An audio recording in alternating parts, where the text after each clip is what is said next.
Hello everyone! Welcome back to a new historic wandering with me. Today some of you might recognize where I am.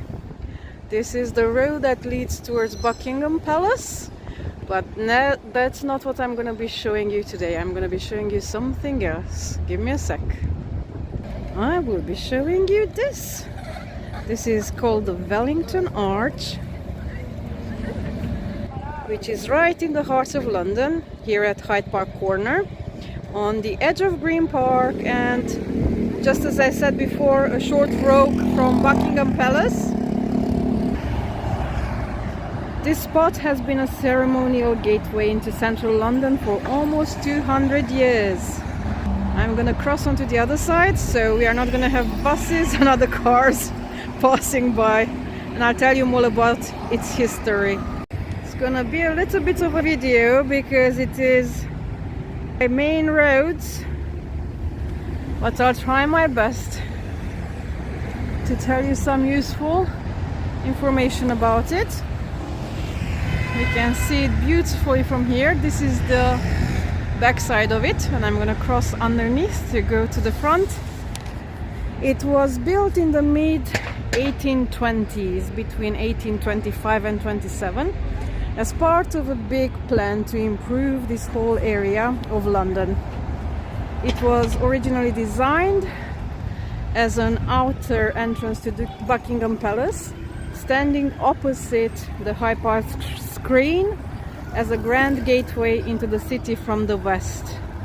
Just need to make sure that the bikers don't run me over. I have passed it many times, but I visited it, I don't know, well over a decade ago. So it was time to come back and make a video about it. Now, the architect was Decimus Burton, a young but influential designer who helped shape a lot of the Regency and early Victorian London.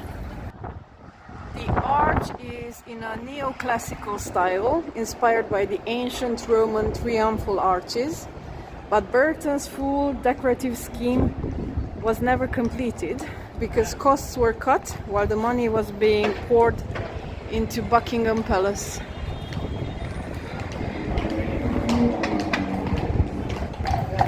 What a sight! Police on horses. Right, now we can see it from the right side. I mean, from the front side. Now, sometimes you might hear this arch called as the Constitution Arch or Green Park Arch, which were its earlier names. It eventually became closely associated with the Duke of Wellington, the general who was famous for defeating Napoleon at the Battle of Waterloo in 1815. And originally a huge statue of the Duke of Wellington on horseback was placed on top of the arch in 1846. It was so large and heavy that it was controversial, and many people thought it looked out of proportion with the building underneath. And the arch we see today is not exactly in the same place as it was first built. In the 1880s, major roadworks and traffic changes at Hyde Park Corner meant that the whole structure was dismantled and moved a short distance to its current position at the top of Constitution Hill. And during that move, the original Wellington statue was taken down and then later re-erected nearby at Aldershot, which is a major army town. As I said, the arch was rebuilt here, and it was aligned with Constitution Hill and gradually took on a new role as a more general victory and memorial arch. And after the move, the top remained empty for several decades until a new sculpture was installed, and it is the one we can see today. Now, if we look up where I'm pointing to, you'll see this dramatic bronze sculpture which now crowns the arch. Let me focus on it. This piece is called Peace Descending on the Quadriga of War, and it was added in 1912. It shows the winged creature of peace which is often associated with the Greek goddess Nike, the goddess of victory, riding a four-horse chariot known as the quadriga. This sculpture is often described as the largest bronze sculpture in Europe. And even from down here, we can really get a sense of how energetic the horses look, as if they're bursting forward into the city. The arch is managed by the English Heritage, and it can be visited from the inside, and if I remember correctly, you can climb all the way almost to the top, to the edges there. I remember doing that a long time ago, and I hope that's still something we can do today. Massive gates belong to it, which can be opened or closed. Oh, these bikers are really annoying me. They won. And this is the other one, but let's go in. Right, I'm in, and now I have many steps to climb. There's 4 floors, and there will be like little museum sections, and I'm gonna try and show you the bits I find interesting. As I said, it's been a while I've been here, and I don't remember a lot of it. That's Decimus Burton, I mentioned to you, the architect of this arch. I'm just gonna pan around it, and in the same time I'll just tell you something about the quirkier and lesser known fact about this place, but they do mention it here because I already spotted it. For many years, until the early 1990s, the inside of this arch was used as what was often called London's smallest police station. And that's where it says it, and I'll show you a few photographs in a second.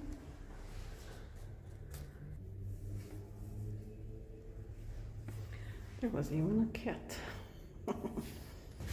Now, because of its position as a busy junction, it was a useful base for traffic police working in this area, so it all made sense. There's various memorials around this area nearby the arch, and here on the second level they are mentioning World War I. Let's climb some more. I think there should be a mini exhibition about the Battle of Waterloo as well. Well, not here. This looks more like an art exhibition. More climbing. And the second part of that gallery. Can we get out this way? Yep. This is one side of it. Let's see what can we see from here? Okay, we are on the side which is facing the front entrance of the arch. You can see one of the war memorials there, and then that is one of the gates leading into Hyde Park, and the beautiful building there on the corner is Apsley House. Okay, Apsley House is now partially hidden by the trees, but it's a gorgeous place, which unfortunately I can only show you from the outside because filming and photography is not allowed, as it's full of precious paintings and such. It is the former London home of Arthur Wellesley, the first Duke of Wellington. He is the general who defeated Napoleon at the Battle of Waterloo in 1815. It was originally built in the 1770s by the architect Robert Adam, and later transformed into a grand residence filled with artworks and gifts from rulers across Europe, reflecting Wellington's status and victories. Excuse me, it's just too much information. But I do want to tell you useful things. Now, because it is because of its location here next to Hyde Park Corner, it became famously known as number 1 London. And today it's both a historic townhouse and a museum, and it's preserving an aristocratic London interior, and it's commemorating Wellington's life, career and collections. But let's go now to the other side. Okay, we can see onto where I started from, the road that leads to Buckingham Palace, which is completely obscured by the trees now, but you can still, maybe you remember it from seeing various ceremonies like the wedding ones or funeral ones passing through here, because Wellington Arch always played a role in many of the state and ceremonial events. It stands on the route used for major royal processions and military parades, and has been a key landmark during state funerals and commemorations, just like I mentioned. Most recently it featured in the funeral of Queen Elizabeth II, when it marked the point at which her coffin left central London for Windsor.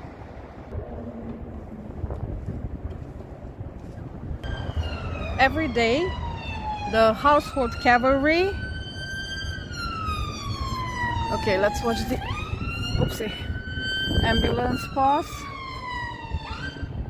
I hope nothing serious happened, but it doesn't seem to be in a massive rush. So okay, what was I saying? Yeah, every day the household cavalry ride through this area as they go to and from the changing of the guard at the Horse Guards Parade. And if you come at the right time, I think it's 11 and another time, then you can catch that, and it's quite a spectacle. I am just gonna pan around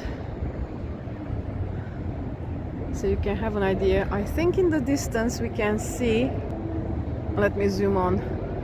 You see that is the top of the London Eye, and then there is the Tower of the Shard building.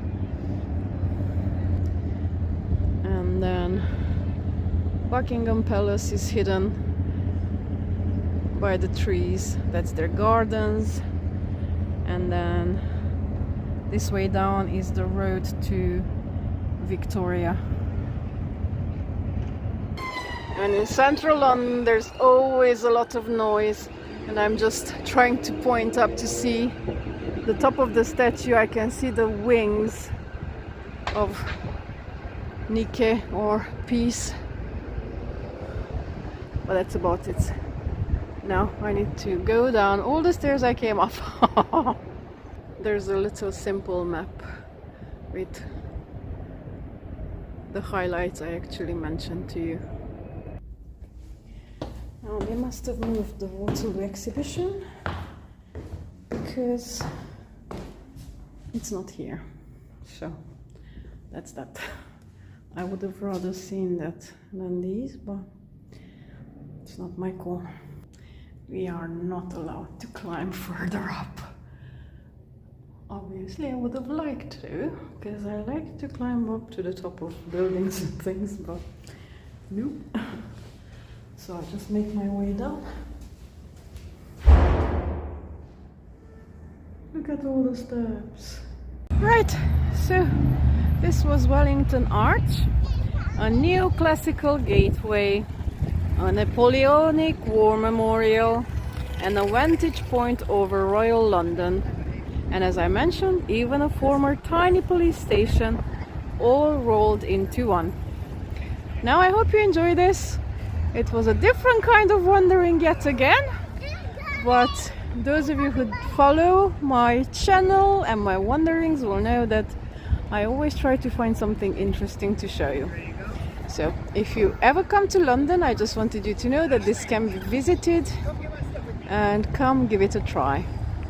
Have a lovely day, everyone.